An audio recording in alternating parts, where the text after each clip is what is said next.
Bismillahirrahmanirrahim. Alhamdulillahillazi anzala al-furqana ala 'abdihi liyakuna lil'alamin nazira. Ashhadu an la ilaha illallah wahdahu la syarika lah. Wa ashhadu anna sayyidana Muhammadan 'abduhu wa rasuluh. Allahumma salli ala sayyidina Muhammad tibbil qulubi wa dawaiha wa afiyatil abdani wa shifaiha wa nuril absari wa diyaiha wa ala alihi wa sahbihi wa man tabi'ahum bi ihsanin ila yaumiddin. Subhanaka la ilma lana illa ma 'allamtana innaka antal alimul hakim. Rabbi shrah li sadri wa yassir li amri wahlul 'uqdatam min lisani yafqahu qawli, amma ba'd. Alhamdulillah, tamu-tamunya dan selama-lamanya kita panjatkan rasa syukur kepada Allah Subhanahu wa taala kerana pada pagi ini kita dapat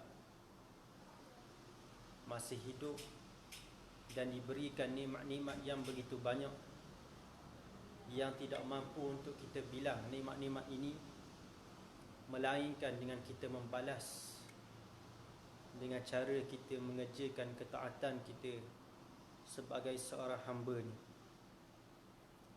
Alhamdulillah, pada hari ini juga Allah Ta'ala bagi cuaca yang elok kepada kita di Paka ini. Sedangkan di tempat lain, di Kuala Terengganu, saudara-saudara kita ditimpa musibah dengan banjir. Mudah-mudahan Allah Ta'ala selamatkan mereka daripada musibah bala yang lebih besar. Saudara sidang pendengar yang dirahmati Allah Subhanahu wa taala, antara ucapan Nabi sallallahu alaihi wasallam apabila ditimpa dengan hujan, Nabi sebut dalam hadis sahih Muslim, mutirna bifadlillahi wa birahmatihi, kami telah ditimpa oleh Allah dengan hujan, yang mana hujan ini adalah dengan sebab rahmat dan juga rahmat Allah dan juga kelebihan daripadanya. Satu ucapan yang dianjurkan oleh Nabi sallallahu alaihi wasallam untuk kita sebut apabila ditimpa dengan hujan.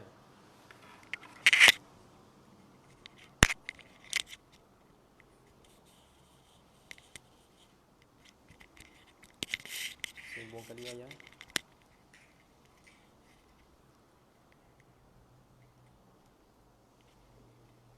Dia nak jatuh.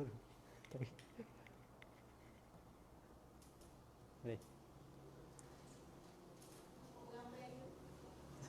Tak takut kita gerak lagi, takut cabut ayam.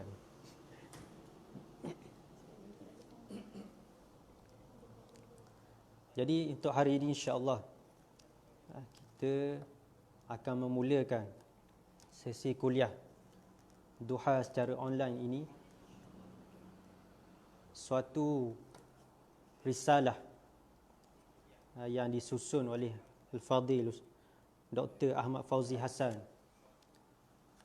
Suatu risalah yang mengumpulkan hadis-hadis Nabi sallallahu alaihi wasallam yang menjadi pedoman kepada kita sebagai umat akhir zaman.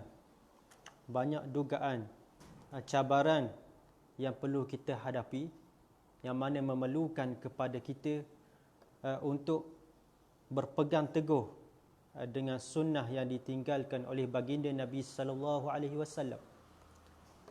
Maka dalam risalah ringkas tapi penuh dengan manfaat ilmu ini, banyak disertakan dalam ini sebanyak 30 hadis yang perlu untuk kita lazimi hadis-hadis ini dalam kehidupan kita, untuk mencerminkan kehidupan kita sebagai seorang Muslim yang sebenar. Kerana hadis-hadis ini bersumberkan daripada Nabi sallallahu alaihi wasallam, yang mana merupakan rujukan yang kedua selepas daripada Al-Quranul Karim. Maka sebagai seorang Muslim yang sebenar, tidak dapat tidak kita berpegang dengan hadis Nabi sallallahu alaihi wasallam. Antara kelebihan apabila seseorang itu mempelajari suatu hadis, dalam hadis yang lain Nabi sebut, naddarallahu imra'an sami'a minna hadisan fahafizahu hatta yuballighuhu ghairahu. Nabi sebut dalam hadis, mudah-mudahan Allah menyerikan wajah bagi sesiapa yang mendengar suatu hadis daripada kami, lalu dia menghafal hadis itu dan dia menyampaikan kepada orang lain. Suatu kelebihan untuk ahli hadis, orang yang mempelajari hadis, maka dapat kelebihan wajah yang berseri berdasarkan kepada hadis Nabi yang kita sebutkan tadi. Jadi hadis-hadis dalam ini dihimpunkan oleh pengarang sebanyak 30 hadis yang boleh dijadikan panduan untuk kita bersama. InsyaAllah pada hari ini kita akan membaca satu hadis, iaitu hadis yang pertama dalam kitab Nadaratul Abidin ini. Bismillahirrahmanirrahim. Qala al-muallif hafizahullahu ta'ala wa nafa'na bi'ulumihi fid daraini amin. Kata pengarang rahimahullahu ta'ala, hadis yang pertama iaitu dalam bab syafa'atul Quran, syafaat daripada Al-Quran.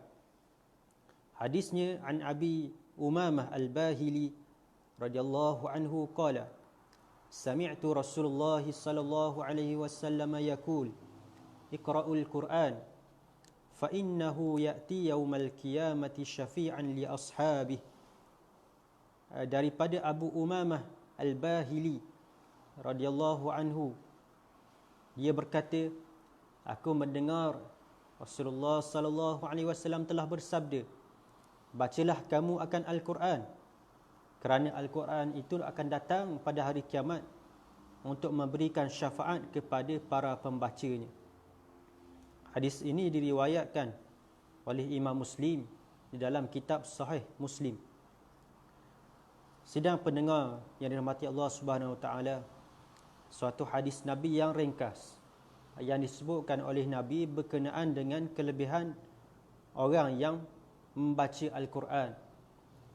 Kerana kalam Nabi ini, antara kelebihan ucapan Nabi disebut sebagai jawami'ul kalim, suatu ucapan yang ringkas tapi memberikan makna yang menyeluruh.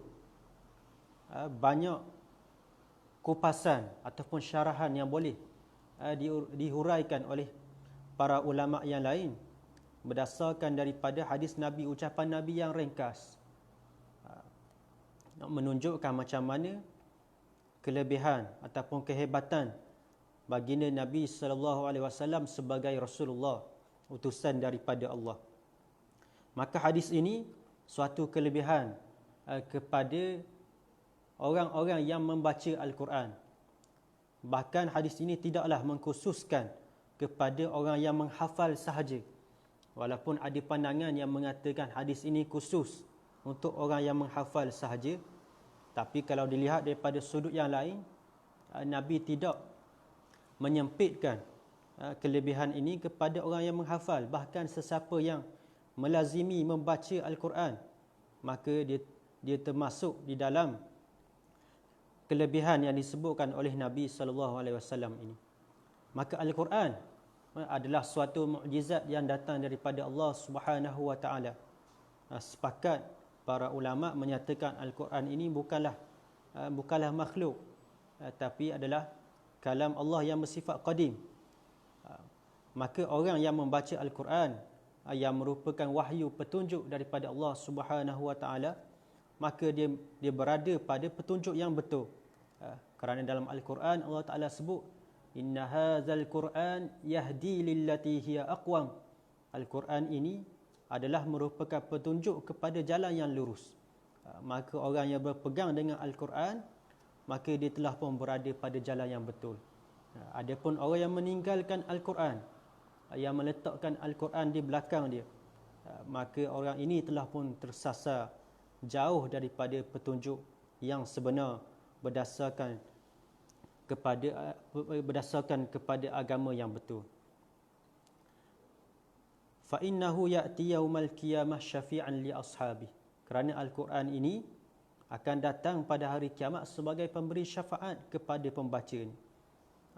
Di sinilah kita perlu memahami macam manakah orang yang disebut sebagai ahli kepada Al-Quran. Kerana dalam hadis yang lain, Nabi SAW menyebut Al-Quran ini hujjatun laka au alaika. Al-Quran ini dia akan menjadi hujjah kepada kamu ataupun dia akan menjadi hujjah ke atas kamu. Macam manakah maksudnya? Kerana seorang yang beramal dengan Al-Quran, yang membaca Al-Quran dan beramal dengannya, maka Al-Quran ini akan datang sebagai pemberi syafaat seperti dalam hadis ini. Adapun orang yang membaca Al-Quran tetapi tidak beramal dengannya, maka Al-Quran akan menjadi hujah ke atas dia. Menjadi hujah Al-Quran ini ke atas dia.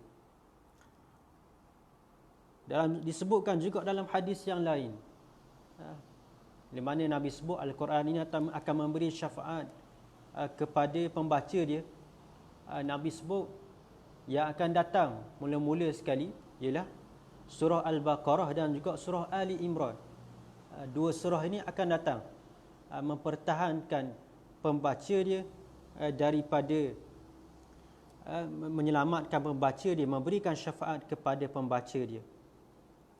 Maka orang yang membaca dan beramal dengan Al-Quran, maka termasuk disebut dalam kategori ahli Al-Quran. Adapun orang yang membaca tapi tidak beramal dengannya, maka bukanlah disebut sebagai ahli Al-Quran. Antara terdapat asar satu kata-kata daripada sahabat, iaitu Anas bin Malik. Anas bin Malik sebut, berapa ramai orang yang membaca Al-Quran tetapi Al-Quran itu melaknat diri dia sendiri. Disebut ucapan ini adalah ucapan Anas bin Malik, bukan daripada hadis Nabi SAW. Dan lafaz yang lain pula datang daripada seorang tabi'in yang bernama Maimun bin Mihran. Maimun bin Mihran yang menyebutkan ucapan yang lebih kurang sama lafaz dia, rubba qari'ul Quran wal Quranu yal'anu. Berapa ramai orang yang membaca Al-Quran dan Al-Quran ini melaknat dia. Kerana sebagai suatu ancaman kepada orang yang baca Al-Quran tetapi dia tidak mengamalkan apa yang dibaca itu. Dia baca dalam Al-Quran. Al-Quran tulis wallahu la yahdil qaumaz zalimin. Allah Ta'ala tidak memberikan hidayah kepada orang yang zalim, sedangkan dia menzalimi orang lain. Ada orang yang membaca, Allah Ta'ala melarang daripada mengumpat. Dia baca ayat itu, tapi dia termasuk dalam golongan orang yang mengumpat juga. Ada orang Allah Ta'ala larang daripada makan riba, dan dia baca ayat itu, tapi dia termasuk juga dalam golongan orang yang memakan riba. Maka golongan inilah termasuk dalam apa yang disebutkan ancaman oleh sahabat tadi. Berapa ramai orang yang membaca Al-Quran tapi Al-Quran itu melaknat diri dia sendiri.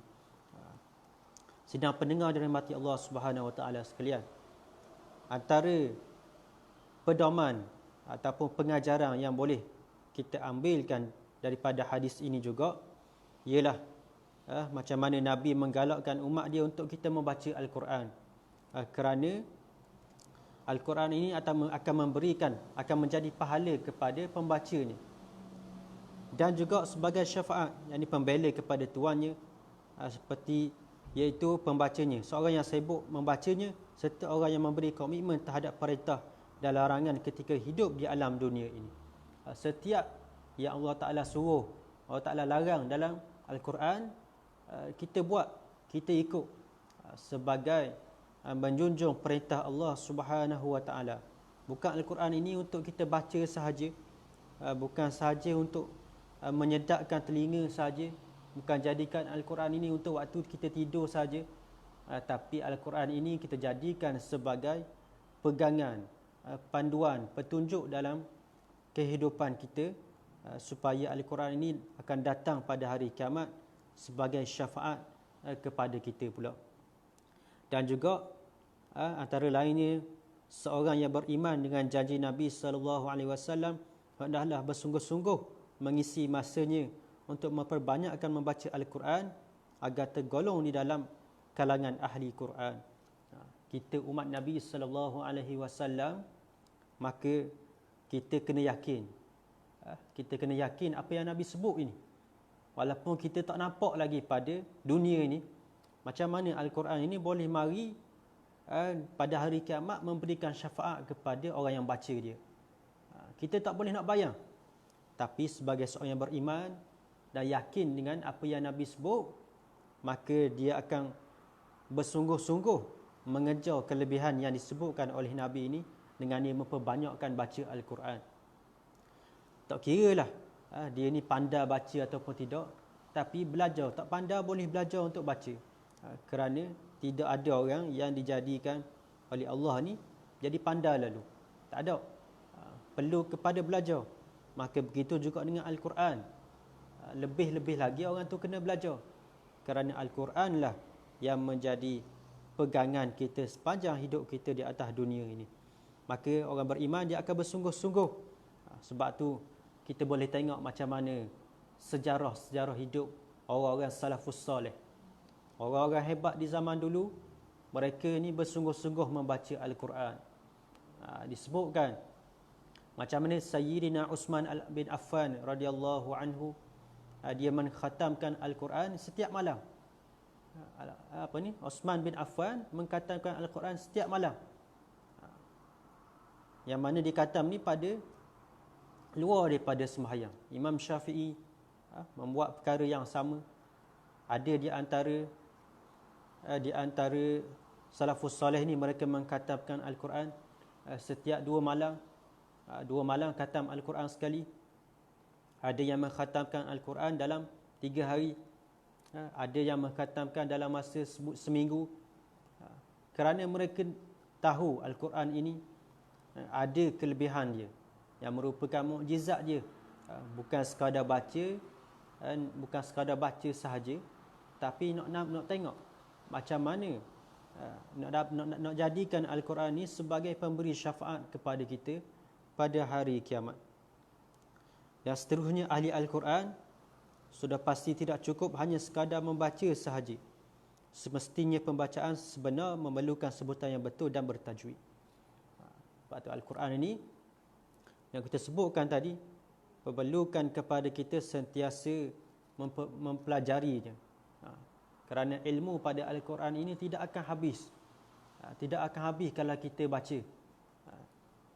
Setiap kali kita baca Al-Quran, akan ada ilmu baru yang akan kita dapat.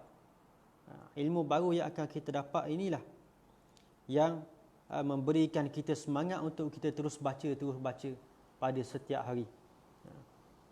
Bila mana kita baca dengan betul, dengan bertajwid, barulah kita dapat menghayatinya dengan baik. Adapun kalau kita sekadar baca, tidak ada guru yang mengajar untuk memperbetulkan bacaan, maka sekadar baca saja, sama je. Seterusnya, bila kita baca dalam keadaan gini, dia akan mencetuskan kefahaman dan penghayatan dalam kehidupan dan perjuangan yang untuk dilaksanakan di bumi Allah, sebagaimana teladan yang ditunjukkan oleh pembaca Al-Quran yang pertama, iaitu baginda Rasulullah sallallahu alaihi wasallam. Orang yang mula-mula sekali baca Al-Quran ialah baginda Nabi sallallahu alaihi wasallam. Kita tengok macam mana Nabi bila baca, Nabi menangis. Bahkan Nabi bila mendengar, Nabi boleh nangis. Suatu hari bila mana Nabi duduk bersama sahabat, dan ada di antara sahabat ni, iaitu Abu Musa al-Ash'ari. Abu Musa al-Ash'ari ni, dia ada suara yang sedap. Nabi puji Abu Musa al-Ash'ari ni dengan suara dia yang sedap. Suatu hari Nabi dengar dia baca Nabi kata laqad utita mizmaran min mazamir ali Daud. Sesungguhnya Allah Ta'ala telah bagikan kepada suara kamu ni seperti bunyi seruling yang Allah Ta'ala bagikan seruling ini kepada keluarga Nabi Daud alaihi salam. Mana sedap suara dia. Bila Nabi dengar, Nabi puji Abu Musa al-Asy'ari. Lalu suatu hari Nabi duduk bersama dengan Abu Musa. Nabi suruh Abu Musa ni baca Al-Quran. Lalu kata Abu Musa al-Asy'ari, bukankah Allah Ta'ala turunkan Al-Quran ni kepada kamu?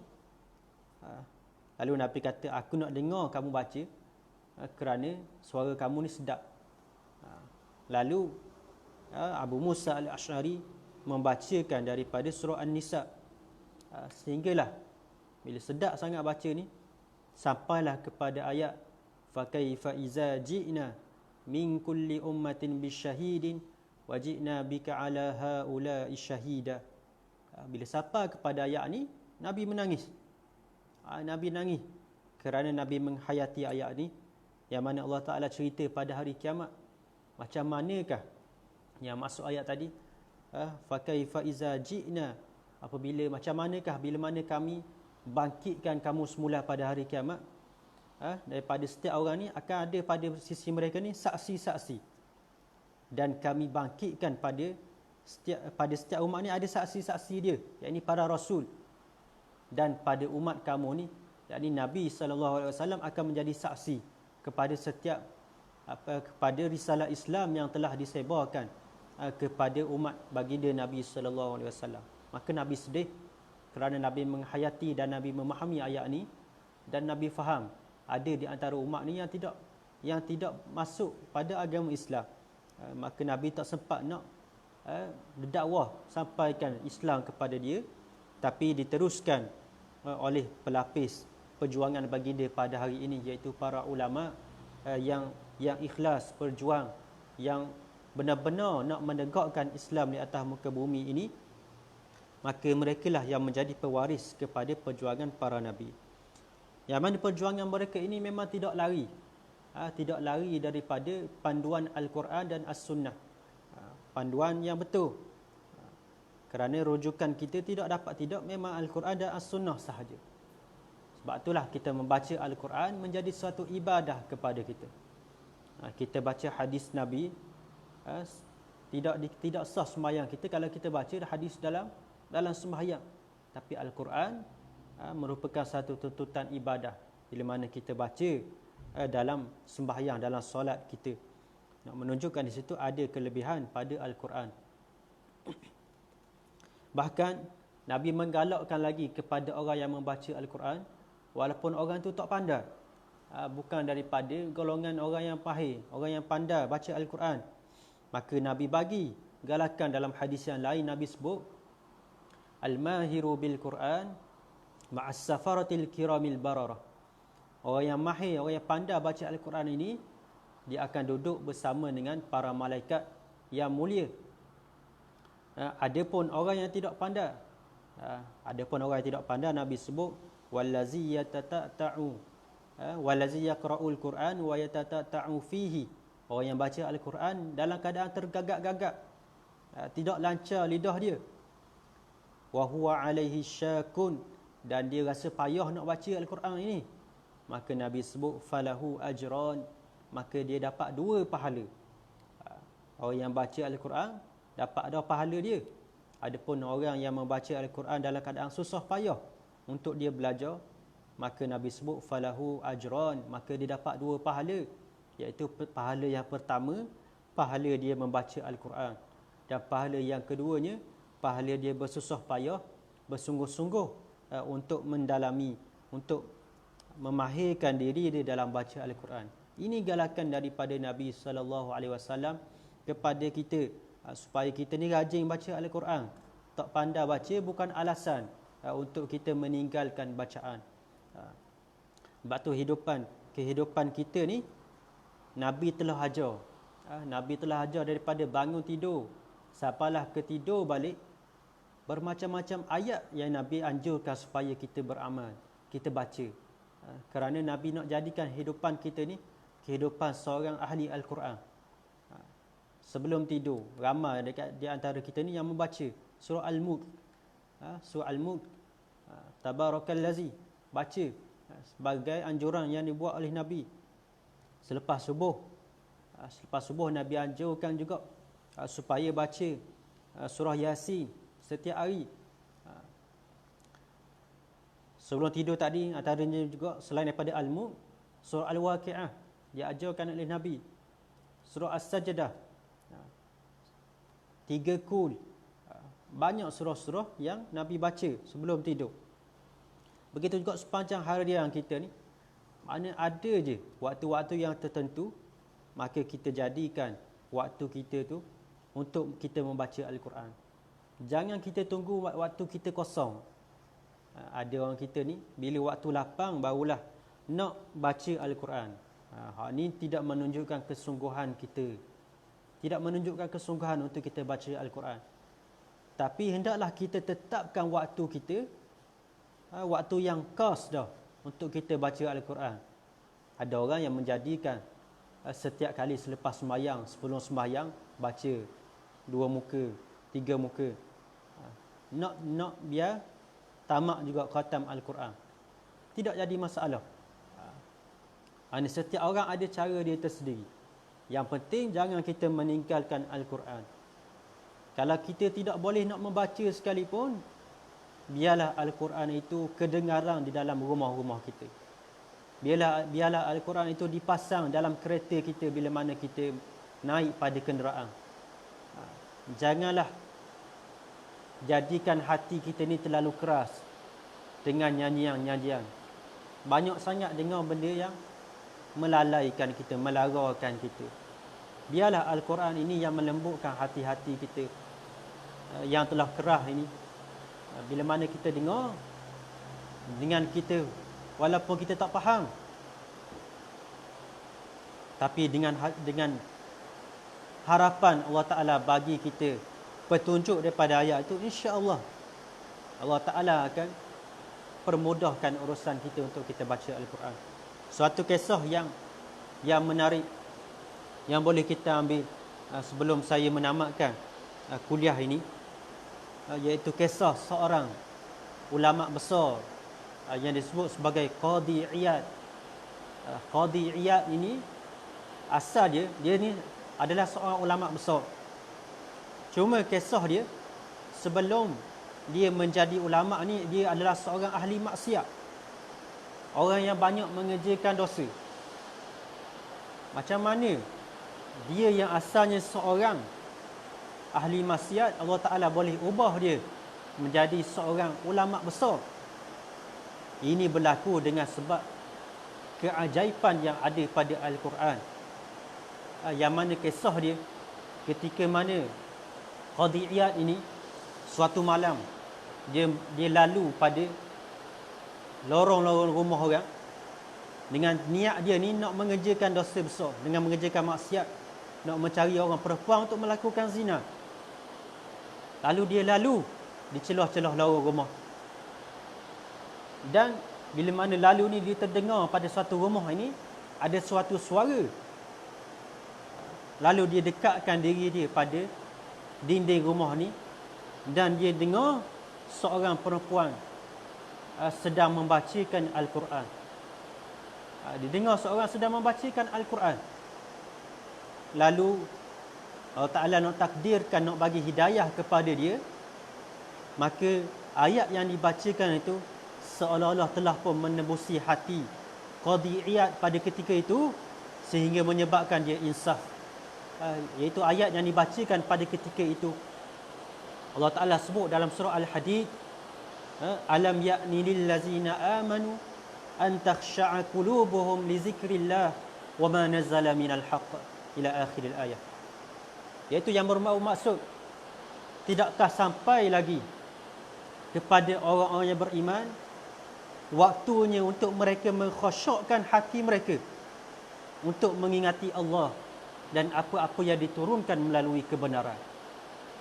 Maka Qadi Iyad bila dia dengar ayat ni, tersentak